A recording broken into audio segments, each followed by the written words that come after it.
오늘 말씀은 조금 주보에 나왔 성경 구절하고 약간 변경했습니다.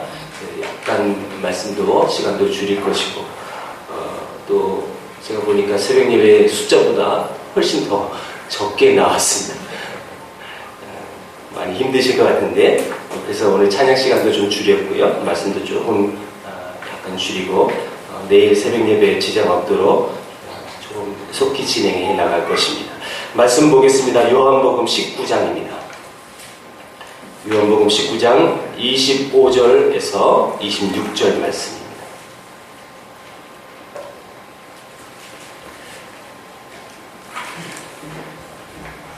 요한복음 19장 25절, 26절 같이 읽겠습니다. 시작. 예수의 십자가 곁에는 그 어머니와 이모와 글로바의 아내 마리아와 막달라 마리아가 섰는지라. 예수께서 자기의 어머니와 사랑하시는 제자 곁에 서 있는 것을 보시고 자기 어머니께 말씀하시되 여자여 보소서 아들이니이다 하시고.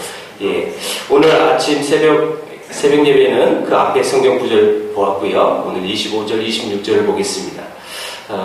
여러분, 우리의 신앙이란 무엇인가를 이렇게 짚어볼 때 십자가보다 더 분명하게 보여주는 것은 없을 것입니다. 분명히 이 십자가 분명히 우리에게 의미가 있는데 이 고난주간을 당해서 우리가 계속 요한복음을 통하여서 이 십자가의 의미와 또 그 십자가 앞에서 많은 사람들이 등장하는데 그들은 어떻게 십자가를 대했으며 진정한 이 세상을 사랑하는 우리는 그 십자가의 의미를 또 그 십자가의 은혜를 어떻게 받아야 드려야 할 것인가를 우리 좀 계속 살펴보고 있는데요. 오늘 이 25절 26절에는 예수님이 십자가에 못 박혔을 때 그 앞에 아니 그 밑에 십자가 바로 밑에 있는 등장인물을 소개하고 있습니다. 여러분 십자가 밑에 사랑하시는 제자, 지금 이 요한복음의 저자 요한을 얘기하는 것입니다. 그러니까 요한복음은에서 자기 요한을 뜻할 때 항상 그런 기법을 썼어요. 자기 이름을 쓰지 않습니다. 예수님이 가장 사랑하시는 제자. 그리고 오늘 이 본문에 십자가 밑에 나오는 여자들이 열거되는데 이름이 생략된 여자가 있어요. 여러분 눈으로 한번 보십시오. 그의 어머니, 예수님의 어머니죠. 누군지 아시겠죠? 여러분 마리아예요, 그렇죠? 그리고 이모는 요한의 엄마예요, 요한의 엄마. 자, 그럼 보십시오. 그의 어머니와 이모와 또 글로바의 아내 마리아와 막달라 마리아. 요한의 엄마를 우리가 살로메라고 부르는데, 자, 여러분 지금 요 네 여자가 등장했어요. 요한 빼고요. 근데 오늘 새벽 말씀에 여러분 또 4명이 있었잖아요. 그죠? 십자가 밑에서 로마 군병들이 예수님의 겉옷을 나눠갖고 예수님의 속옷은 제비 뽑아가는 그 4명이 나왔는데, 자, 여러분 이게 굉장히 대조되어지는 기법이거든요. 그 십자가 밑에 있었던 로마 군병들의 모습과 또 이 여자들의 4명의 모습이 등장하는데 조금은 달라요. 그 로마 군병들은 그 십자가 밑에서 어떤 미신적인 차원 속에 그 겉옷을 취해서 또 복을 받고 싶어하는 그 옷을 취해서 어떻게든지 내가 더 잘되고 싶어하는 그런 마음 속에 그 십자가 밑에 있었다면 이 여인들은 조금 다르죠. 예수님의 죽으심을 아파하시면서 슬퍼하시면서 그 예수님의 고통을 조금이나마 함께 하려고 했던 그런 여인들이라는 것입니다. 근데 이런 공통점이 뭔지 아십니까? 세 여자가 이름이 같아요. 이름이 뭐라고요? 마리아. 그래서 여러분 오늘 말씀은 이 마리아만 좀 보고 갈 거예요. 여러분 이 마리아라는 요 여인들이죠. 이제 이 여인들이 그 의미가 무엇일까? 여러분 나중에 나오지만 부활 현장 속에 가장 먼저 그 부활하신 예수님을 만났던 여자도 마리아였습니다. 막달라 마리아. 여러분 이 마리아라는 이름은 원래 구약 선지자 여자죠. 모사의 누나였던 미리암이라는 이름에서 유래됐습니다. 그럼 이스라엘 사람들은 미리암을 존경해서 여자아이가 태어나면 그 미리암이라는 이름으로 마리아라고 많이 불렀어요. 마리아. 근데 이 미리암이라는 이름은 메리라는 이 말에서 나온 말이고, 이 메리는 또 어원이 있는데 그게 마라라는 뜻입니다. 이런 마라의 쓴물 많이 들어봤죠? 마라라는 것은 쓰다, 괴롭다, 고통스럽다라는 뜻입니다. 여러분, 이 마라라는 말이 가장 먼저 쓰여졌던 곳이 어디냐면 출애굽기 15장입니다.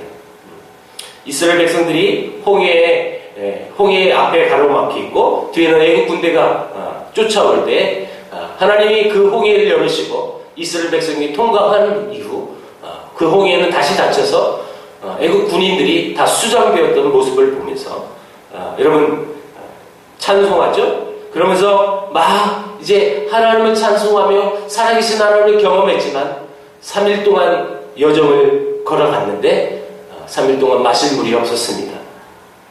그렇게 고생하다가 드디어 물을 만났는데 그 물은 도저히 써서 마실 수가 없어요. 그래서 이 물을 뭐라고 불러요? 마라. 그 물을 마라라고 이름을 지어줬어요. 그리고는 하나님께서 모세에게 지시해서 한 나무를 그 물에 던지게 했는데 이상하게도 그 나무를 던진 그 다음부터 그 쓴물을 먹을 수 있는 단물이 됐어요. 여러분, 쓴물에 나무가 들어가니까 물이 달라졌다는 것, 쓴물을 고치는 것은 바로 나무였어요. 자, 여러분, 이게 십자가 밑에서 있는 마라라는 뜻을 갖고 있는 마리아, 그리고 그 마리아들 위에 여러분 십자가가 있다는 것. 이게 오버랩이 됩니까? 마라의 쓴물이 나무가 던져지니까 먹을 수 있는 물이 있듯이 이런 의미를 지금 갖고 있다는 것이죠. 여러분, 마치 마리아들 가운데 십자가가 서 있는 것 같은 그런 느낌을 오버랩되는 이 상황들을 한번 보시라는 것이죠. 두 번째, 여러분, 이 룻기에 이 마라라는 말이 나옵니다. 여러분, 룻이라는 이 여인의 등장을 여러분 잘 아시죠?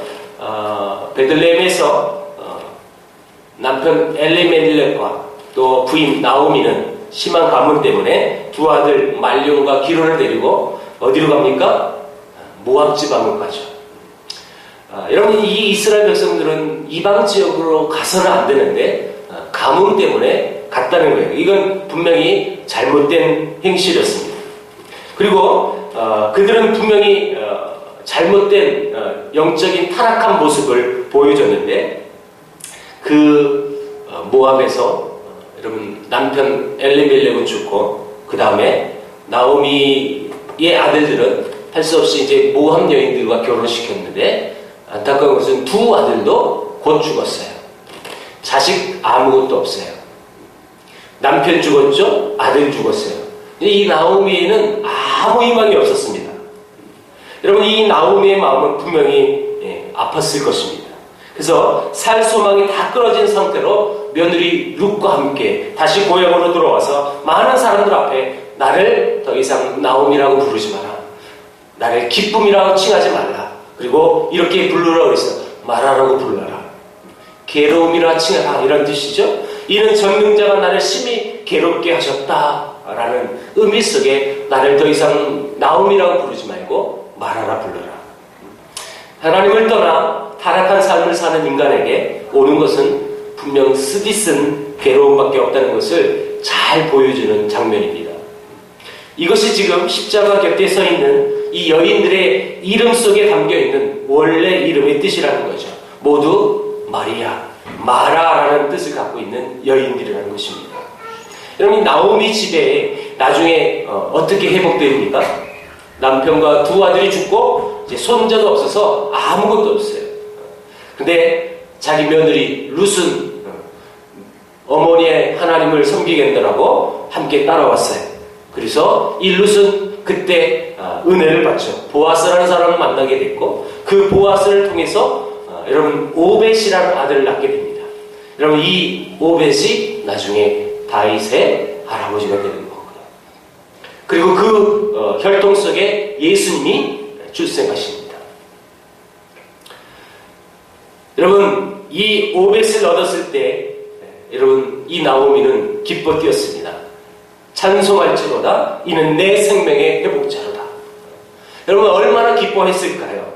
여러분 이것이 바로 오늘 십자가의 사건의 의미라는 것이죠. 십자가 주변에 여인들은 다 마라였습니다.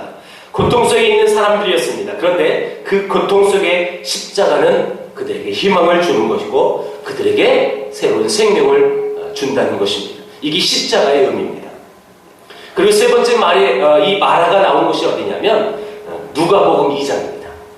그럼 누가복음 2장 이건 앞부분은 예수님의 탄생 기사 아닙니까? 그렇죠? 예수님의 탄생했을 때 여러분 그 예수님이 오실 것이다라는 것을 그리스도를 만나고 죽을 거다라는 예언을 받았던 시몬이라는 사람은 여러분 성전에서 이제나 저제나 그리스도를 기다렸어요. 그런데 어느 날 요셉과 마리아가 아기 예수님을 성전에 안고 오는 모습을 보고 그는 찬양합니다.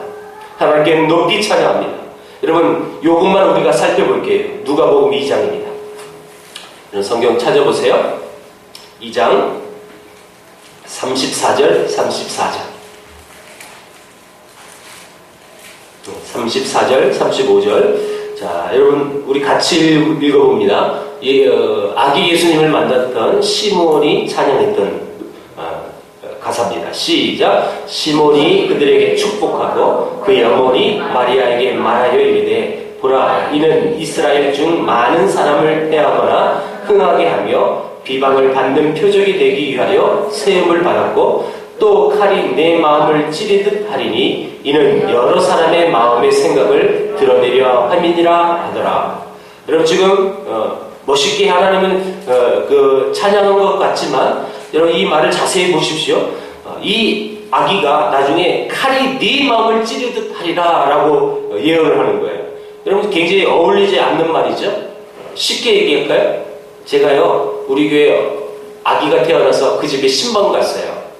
근데 그 아이가 태어난 신방 간 그 집에 제가 이 아기가 여러분들 부모님의 마음을 찌르듯 할 것입니다 라고 제가 막 이랬다는 거예요. 여러분 그 성도님은 우리 교회 안 나올 거예요. 그런 뜻이에요. 그런 뜻. 여러분 이 뜻이 무슨 뜻인지 우리는 알죠. 그죠? 결론적으로 우리는 알고 있단 말이에요. 이게 십자가를 의미하는 거거든요. 여러분 아들 물론 하나님이신 그 예수님이 이 육신의 몸을 입고 오시기 위해서 마리아라는 이 몸을 빌어서 오셨어요. 그 아들 그 예수가 자기 눈앞에서 십자가에 못 박혀 죽는 모습을 보는 이 엄마의 심정은 어떻겠어요? 여러분 지금 그걸 얘기하고 있는 거예요.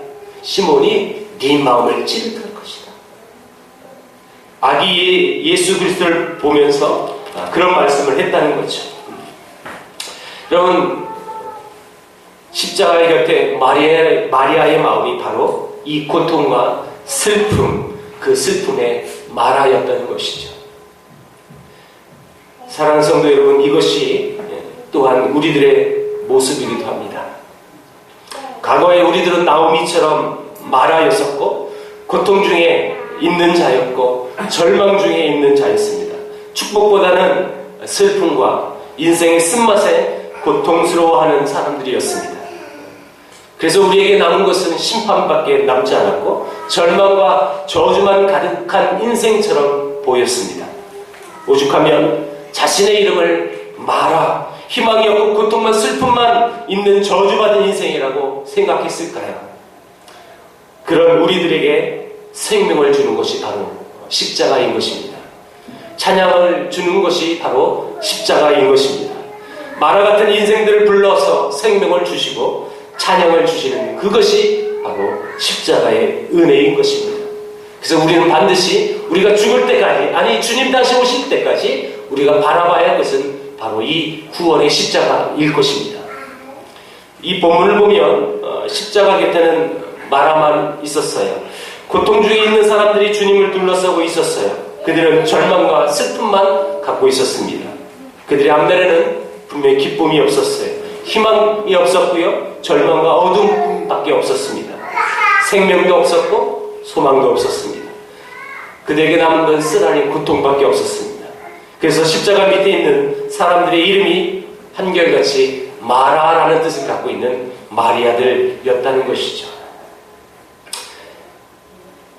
20장 1절에 보면 부활하신 주님을 막달라 마리아가 맨 처음 보았습니다. 여러분, 마태복음 28장에는 부활 기사를 이렇게 기록하고 있어요. 막달라 마리아와 다른 마리아가 무덤을 찾아갔다가 주님을 만났다라고 기록되어 있어요. 그리고 그들이 거기서 큰 기쁨으로 무덤을 떠나, 여러분, 그 바로 며칠 전까지만 해도 그 십자가 밑에서 슬픔과 고통과 희망이 없는 그 여인들이 부활하신 예수를 만났더니 어떻게 됐어요? 큰 기쁨으로 무덤을 떠났다. 그리고 그 사실을 제자들에게 알립니다. 고통 속에 있던 마리아들에게 여러분 기쁜 소식이 들려왔습니다. 십자가의 의미가 바로 여기 있습니다. 희망이 없고 죽음과 형벌만 기다렸던 그 마라들, 그 사람들, 근데 그들에게 하나님의 백성으로 삼으셨고 그들을 생명으로 기쁨으로 여러분 허락해 줬다는 거예요. 전혀 하나님 앞에 여러분 영원한 존재가 될 수 없었지만 이제 그 십자가 때문에 그들은 영원한 존재가 되었다는 것입니다. 십자가는 우리의 절망과 심판 가운데 있는 우리를 생명과 기쁨과 소망의 사람으로 바꿔주셨고 흑암의 사람들을 영원한 하나님의 자녀로 바꿔주셨습니다. 그것이 십자가입니다. 그래서 그 십자가 은혜 때문에 우리는 누구든지 그리스도 안에 있으면 새로운 피조물이라 이전 것은 지나갔으니 보라 새 것이 되었다. 이런 존재가 바뀌었다는 거죠. 이제 우리 신분들은 이제 그 슬픔 속에, 아니 마라라는 그 고통 속에 있는 그런 존재가 아니라 이제 완전히 바뀐 신분이 되었다는 것입니다. 마라라고 불렸던, 그렇게 부르라고 했던 나오미가 참된 기쁨을 누리듯이 그 십자가 밑에서 예수님의 죽으심을 보고 가슴 아파하며 정말 고통 속에, 절망 속에 있을 수밖에 없었던 그들이 그것으로 그치지 않았다는 것입니다. 예수님이 부활하셨고 또한 그러므로 인하여 그 십자가에서 예수님이 죽으심으로 말미암아 우리가 나음을 입었고 우리가 새로운 존재가 되었다는 것입니다. 여러분, 이 마리아라는 사람들, 그 입장이 바로 저와 여러분들이라는 것을 한번 기억해 보십시오. 분명히 예수님의 죽으심을 보고 그 당시 그 시기에는 분명히 절망이 있었을 거예요. 아무 희망이 없었을 거예요. 예, 우리도 그런 존재였잖아요. 여러분, 예수님 만나기 전에 우리도 그랬잖아요.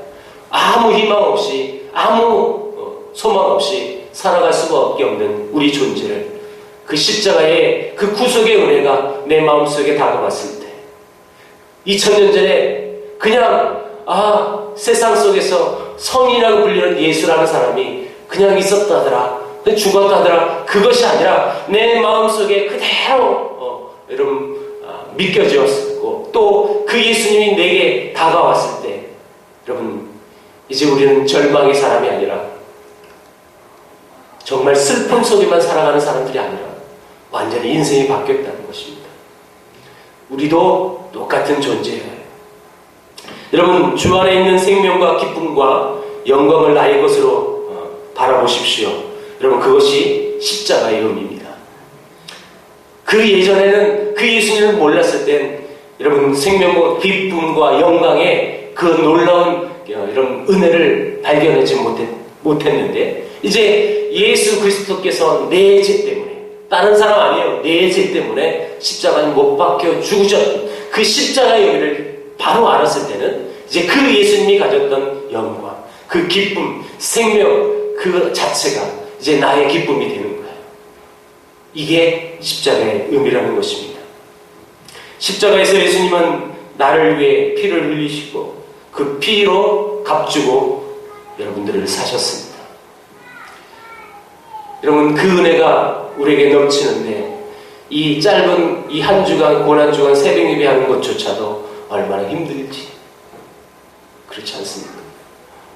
힘드니까 또 이 수요 저녁 예배도 숫자가 더 줄고요. 이게 우리의 현실입니다. 물론 여러분 그 예배 현장에 꼭 있어야만 반드시 하나님을 사랑하는 사람이고 또 하나님의 아름다운 제자라고 말할 수는 없겠지만 우리 육신의 조금의 고통과 조금의 힘듦 그것들 때문에 하나님을 찬양하고 하나님 앞에 예배하는 그 시간 조금 소홀해지진 않습니까?